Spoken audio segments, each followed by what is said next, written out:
Hey,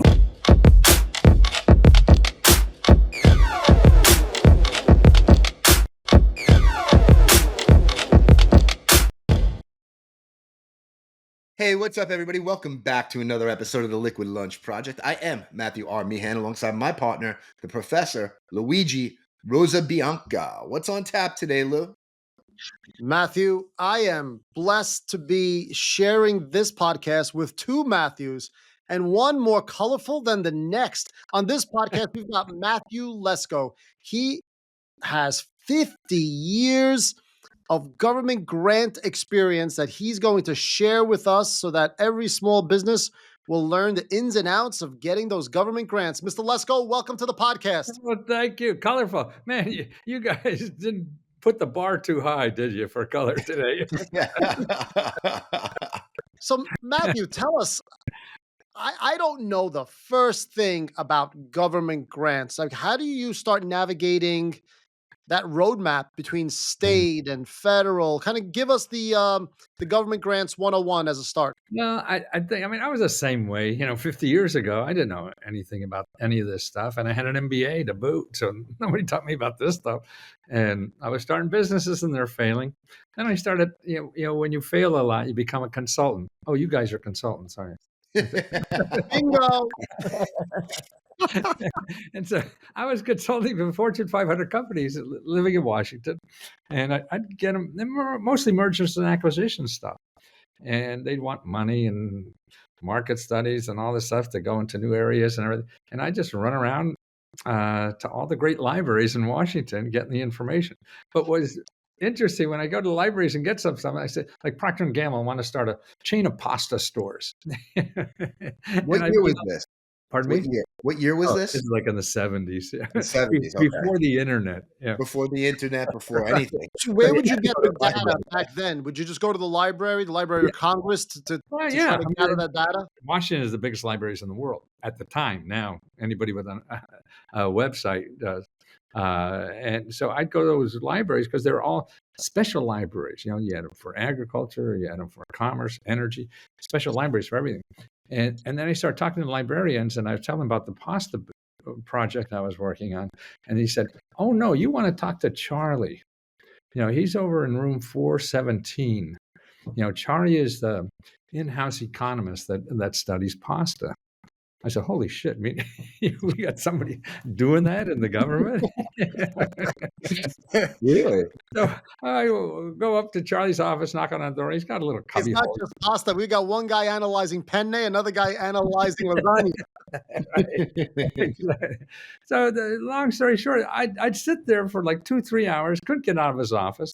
I felt like he's been studying this thing for 15 years. Nobody knows he's there. He's got a master's in it, a PhD in it, and he was spending millions of dollars of government money researching it and all this kind of stuff. And basically, the problem wasn't getting the information, it was probably getting out of his office. I feel like he's been studying 15 years. Nobody knows he's there anymore. His wife is sick of hearing about pasta. You were the first person to visit him since he started. And I was going to make money off his information. So I was very eager. And I'd go and take his name off it, thank him. See, nothing in the government is copyrighted. And so I thank him, on the intro, and sell it for thousands and thousands of dollars for these people that just were lazy. And growing up like I did in Wilkes-Barre, Pennsylvania, grandson of a coal miner, immigrants, I had no idea. And I thought the government was the IRS and the DMV, and that's about it. Post office maybe too. But the stuff here and the rich people, and I found myself, what I was doing is helping millionaires become billionaires. I said, God, why the hell, they're not fun to work with, tell you the truth. They're not working from their heart at all. They just, money on their mind only. And so to me, everybody in Wilkes-Barre should know about this stuff. That's the town I grew up in, Pennsylvania, coal mining town. And I said, how the hell did I do that? Well, I couldn't charge them my consulting fees, that. And so I had to do it with books. And so that was it. But as we mentioned before the show, people were buying books and they weren't doing it. it takes effort in some kind. And so it's like diet books. We all keep getting fatter. We're the fattest country in the world. We spend billions on diet books. But now it's working better than ever. But even that, you don't even need me. You don't need anybody. You have to just learn what not to do. If you want free money, number one, you don't go to Google. Google is a death trap unless you have money. Google is there to sell you things. That's what capitalism is. Capitalism is we do shit for money. Anything you want to do, we'll do it for you. You just pay us. And that's what Google is. Yeah. And so you go there, want grants or whatever, and you get 2 fucking zillion websites that promise you're going to get grants. And sure, there's a few in there, but they're 99, 44, 100% are people that want to get money from you because you have a problem, right?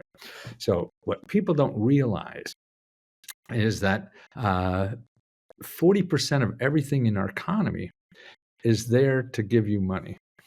40%. I mean, actually, here's the real data for 2023. The yellow is capitalism. So as part of this is the GDP, gross domestic product. All the money for giving And you. what's the percentage on that pie chart for those that are just listening? Yeah, for the capitalism is 60%. So what I call the free money economy, which is government and nonprofit organizations. Everything they have, they give away. They don't charge for anything. That's what 40% of all our economy is made up of that. We know how to use this. Nobody teaches us how to use this, except you're very rich. You know how to use this shit. That's why you were here that's why we were standing between Bezos' wife and girlfriend or whatever you were saying. They know where the money is. It's easier to come to Washington and get a fucking $1 billion than it is to invent a new idea. And that's why they're all in town. But the average person can do it too, and even probably more. And it's more meaningful. And that's why I keep doing this. I'm 81 years old, man, and I'm going to do this till I die. First of all, it'll pay the rent. But I just see a meaning. I mean, the people, we have a country that's getting. Here's another thing that keeps me going. This is the percentage of poor people in all the developed countries. They're called the OECD countries, and as the rich countries. There's about 30 or 40 of them. Well, the United States is number 1 in poor people. The percentage of poor people in the United States is bigger than any other developed country. It's 17.2%. So we have people, are really getting worse off and worse off, and they don't know what's right underneath their feet. It's sort of like, to me, it's sort of like you're living in Texas and all that oil underneath your feet, and you don't even know it, and you got to dig it out. But you have to know where not to go, and that is Google. Now, you talk about entrepreneurs. So to me, the first thing any entrepreneur should do is not go to Google, because that's the instincts we have, because then we'll just find people who want to sell us something for a problem. And if you have money, fine, you go there and spend your heart out. But if you don't, you could still do things. And what I used to do as a consultant to Fortune 500 companies, they'd hire me and I'd go to these free places and get all the stuff. So if you don't have money to hire somebody like me, you could do it yourself. And the best place to do it is a website that the SBA has. Now, you're not going to ask the SBA for money unless you really want to or whatever. But no, they have a database you want to use to help you get any kind of free help that you need for your business. If you go to sba.gov/ then local-assistance. Now, if one of you have a tab open, if you want to try this, anybody agile enough to do that and stay on? Yeah, be sba.gov, G-O-V, and then / and then local, small letters, LOCAL, and then -assistance. Because that's a database of all the nonprofit and government offices in your zip code that help you for free. So that's how to start finding this section. So you have to go to places, and the key is you want to go to websites that are only .gov for government or .org for nonprofit organizations. Okay, and so you'll go there, and all the consultants are free. The best way to do it, I mean, you'll probably have 6, 10, 15, 20 at most, 30. I got about 38 where I live. And you call them and make an appointment. That's another thing people don't realize. Most people were lazy. We want to just give me an application to fill out and I'll try to get some money. No, it's a people thing because it's too complicated out there. No one can know exactly what is for you until they know more about you and you know more about what's out there. It's a chicken and egg thing. Sure, everybody wants money, but everything's for different reasons and different purposes. And there may be 7, 10 different ways to do this. And that's why you talk to the people. And these are people, so like you guys, helping people every day. So you know those problems that people have. And they've searched for free money and help to solve those problems every day. So it's not you just all of a sudden deciding you need all this money to do your idea, and you never knew about the landscape of what's available. So what you really have to do is what I call like being a scout in the military. You got to go out there and scout to see what their enemy is, what the options are, and what's out there for you to use. Not sit and say, "Oh, I got a great idea. Now somebody just give me a fucking $1 million. I could do this thing." and so you have to pick it with it, like you want to get a date with some famous movie star. Yeah, okay, but that's probably not going to happen. And you got to go to see who's dating. Now, Matthew, are these grants available for certain industries and certain types of workers, or we're talking about for everyone across the board? No, well, they are, but in different pots. They're grants, right? There's very few. The time you see that is things like the pandemic. Okay, we're going to give every fucking business money, and actually they're unraveling that now. I mean, they made it so easy that people scammed the shit out of the government, got hundreds of billions of dollars that weren't even in business. And that's why people complain about, hey, it's so hard on paper. Yeah, because if it isn't, this is what happens. People will scam you. But yes, everything is different. So that's why you have to see there's different things. That's why talking to people who get money and free help to people to start their businesses is who you want to talk to. I mean, right now, to me, the one thing that's is more general than anything is training money. Training money now, and that's at your state Department of Labor, your training money. This would be, even if you want, a lot of states will give you grants to train to be an entrepreneur, to get that training. It's sort of like job training, whatever. Well, this is your job. Now they say entrepreneur training. And now there's a lot of states too that give you money to live on while you're becoming an entrepreneur. And there's about I forget, 2 dozen states that do that. But training yourself, maybe you want to start a business, but you have to know some skill, to do it. And they'll pay for that training. Or you have a current business and you want to train all your customer service people in something. They'll pick up the tab on training. It's all about you creating more opportunities for people in your work with you or yourself. It's all about jobs.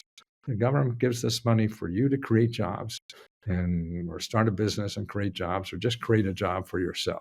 That's why they do this, because that's how they get elected. If they get you a job somehow, and get more people jobs. And so starting businesses is a source of that. Growing businesses is a source. Every state competes for businesses to come and start in their state. And they give you lots of money. Like Bezos, he got $1.5 billion to open up not a store, but a plant down in Virginia here, because they want you, because you bring in money, you bring in taxes. There are states now, you come into that state and start a at-home business, and they'll pay you $20,000 because they don't have to. You're bringing income to the state. Yeah. And there's a lot of states that are encouraging people to do that. Even though I forget who it is. I forget. God, somewhere in the Midwest, they're giving you even a month's free rent in an apartment to live in, plus the money. If you're going to be a freelancer from there, it's all about economic development. It is the key. So now you go to that. You sit down. People ask for help. And that's the other have to do.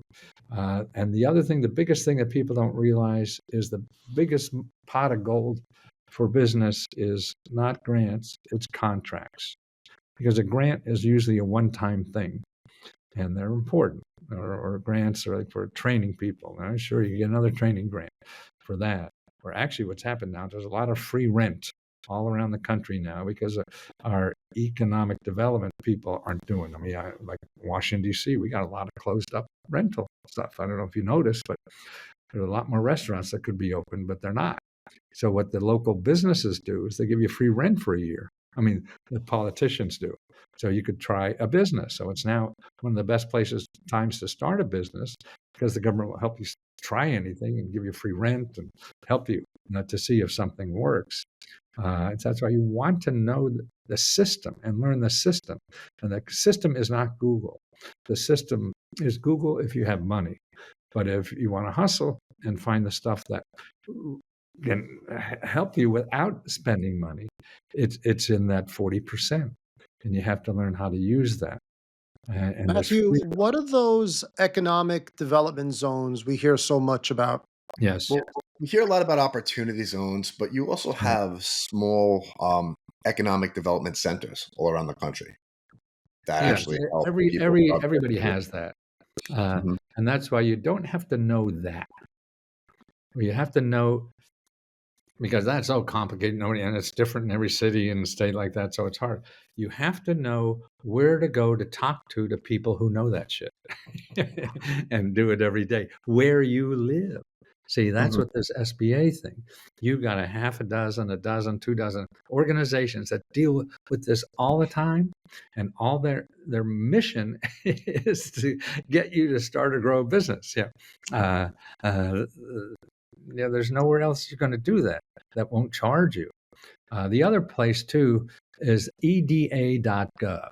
You could go to eda.gov, and they have a state-by-state listing of all the economic development organizations in your state.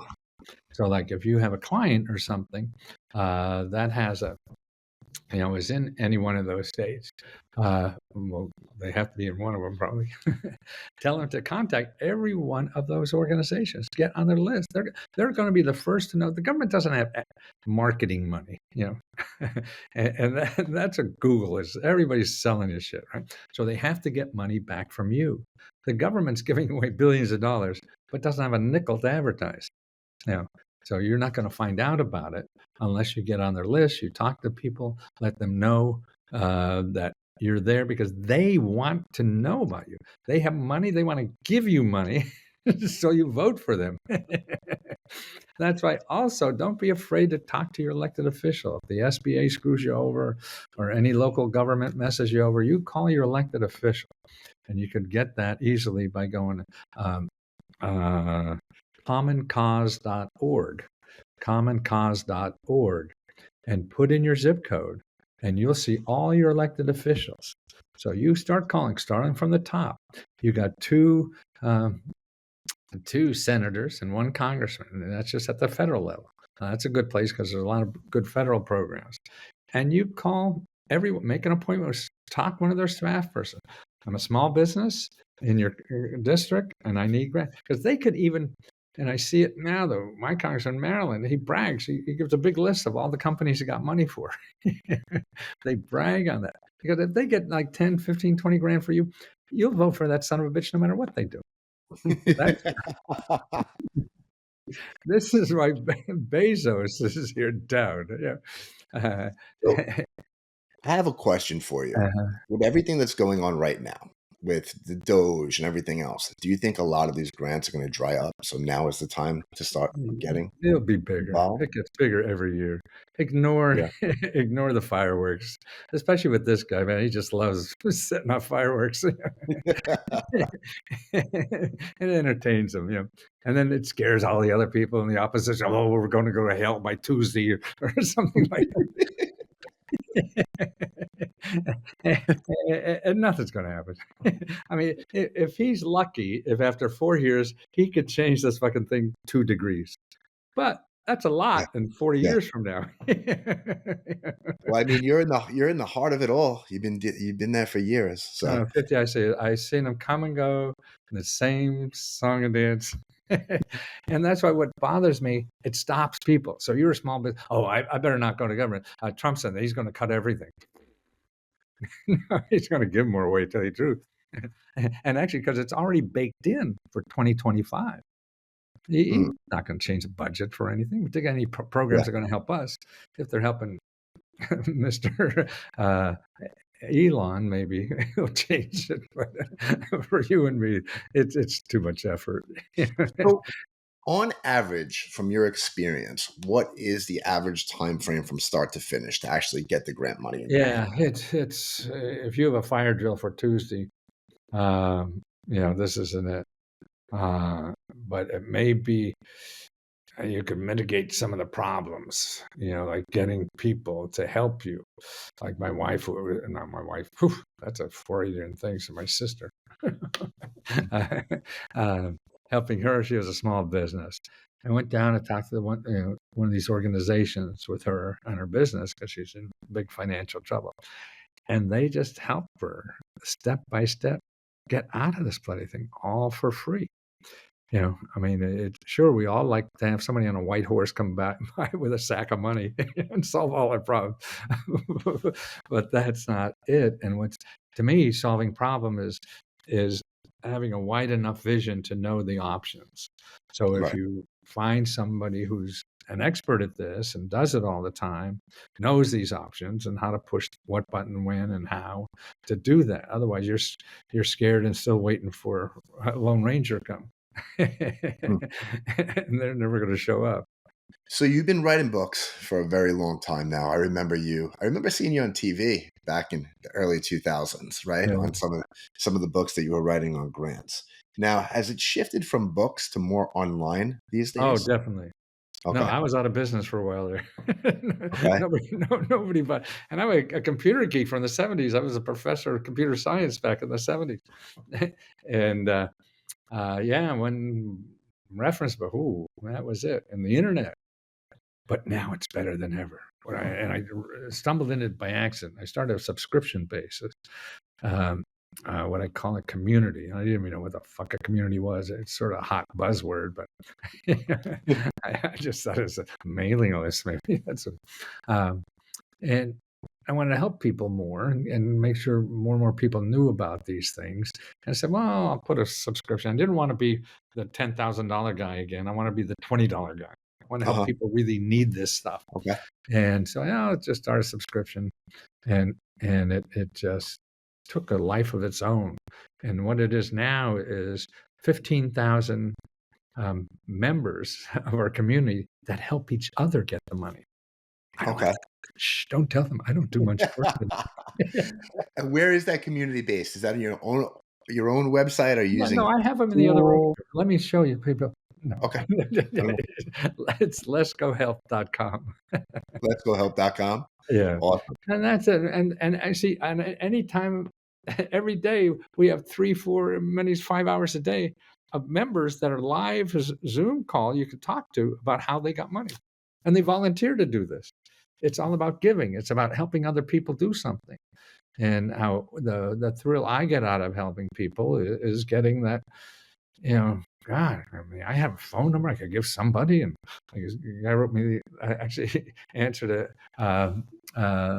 on YouTube say, yeah, I met you at Starbucks so years ago, and I was a barista, and I came over to talk to you, and you gave me this organization that I wanted to get in IT, and they trained me for nothing, and now I got a big career. And holy shit! I mean, I didn't That's really do awesome. anything. It's not me. My company's done that. I just knew, and so that's why I feel so privileged. If I know something that changed me, holy shit, yeah. It's funny how it's the little things sometimes, like you didn't Right, realize that you exactly. were doing something, and then a couple of years later, you see the person again. It's that, you Right, remember when you told me this thing? I didn't right. think twice about it. Oh, But I it's didn't it's know probably that. one of the greatest feelings in the world. Yeah, right. And so that's why I feel that individuals who don't dress like a clown could help people better Right. because they can say, "Oh God, I don't dress like Well, him. I can't get well, I this." gotta ask you, where did the question marks come from? Because that is your signature clothing line. Yeah, I it didn't know if you were the is. Riddler at first, or Yeah. No, but I I don't mean, know what it's the noticeable. I think at least before the movies, I was doing that. Yeah. No, maybe not because I didn't do this to the fit, but question marks are always been the thing. I was always into information. I was developed something back in the 70s, what I called an external management information system.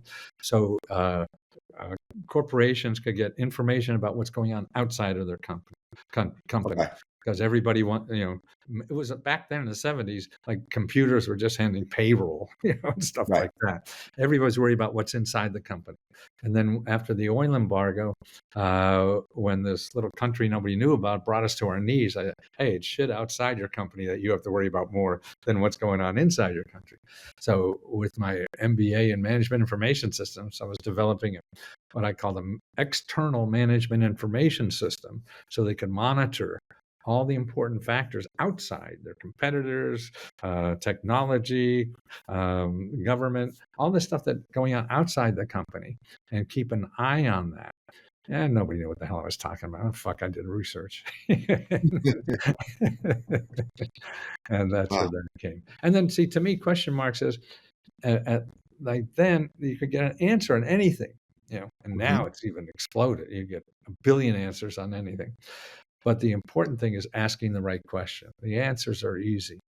It's asking the right question. Now I'm into hearts. See, there's little hearts around these things Yeah. now. That now I believe it's not only having the right question you're asking, is your heart has to be in it to make it happen. Anything you do in life is a pain in the ass. That's what life is. Life isn't for you to have it easy. Life, if you want to do something, it's going to be tough. So if your heart's not in it, you're going to stop. And that's why your heart has to be in it. Anything you do, it's going to be roadblocks, problems, or whatever. And that's why we'll go out and we got experts. These are the 5 things to do, become a gazillionaire or whatever. And so you get to stumble at number 2 and you say, I knew that guy was an asshole, and you quit. Because it didn't work. It can't. We're all different. It's going to work differently for all of us. And we have to have something behind that to get over those bumps and turns in the road and whatever. And that's where your heart comes in. I love that. I love that a lot. I believe in it. It's the only thing that's going to get you through those dark times is your Exactly. That's the only determination thing to you keep can going. really. But more importantly, it's going to happen. You're going to happen. Ain't that the Unless truth? you want to do nothing and stay in bed all day. But that'll be Matthew, thank you so much for your time. We want to be one respectful of more it. one more link I'd like everybody to know about. Yeah, I was gonna tell you, why don't you tell Yeah. everybody where they can find you and No, not they can. me. This is findhelp.org. If your Okay. guy is online, if he could do that, this is the most amazing thing I think there is in the free money economy. Is a good place to start. Findhelp.org. You go there and you put in your zip code. Okay. That's a database of only nonprofit organizations and government programs. They don't have them all, but it's a good start. Findhelp.org. Put in your database. Put in your zip code. I like to put in my zip code. It comes out with 3,500 organizations in my zip code that all they do is give out money. And most of it is for individuals and life experience. You need to pay rent. Like in my zip code, there's 70 organizations to pay rent. You need to get your car fixed. I got 34 organizations that help you fix your car. You have financial assistance, 390 organizations in my zip code that help with financial assistance. It's just a gold mine and astounding if you've never seen this before. So I want to And make that was findhelp.org, right? right. Awesome. And then how can everybody join your community? I'm sure Find people help. are Dot, interested. no, not find help. Yeah, that's the one that doesn't charge. I charge $20, and that's leskohelp.com. LesGoHelp.com. Well, Right. Matthew, thank you so much for being here. I do have one question Uh-huh. before I let you run. What is the strangest grant that you've ever come across?